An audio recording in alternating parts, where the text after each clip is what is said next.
السلام عليكم وأسعد الله مساءكم.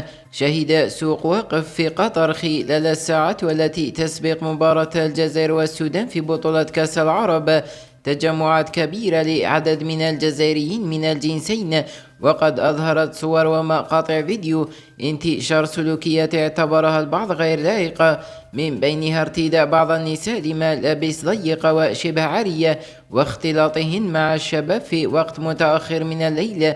كما ظهر عدد من الأنصار وهم يطلقون الزغاريد ويغنون وسط موسيقى صاخبة، مؤكدين لوسائل الإعلام ثقتهم في فوز المنتخب الوطني باللقب للمرة الثانية.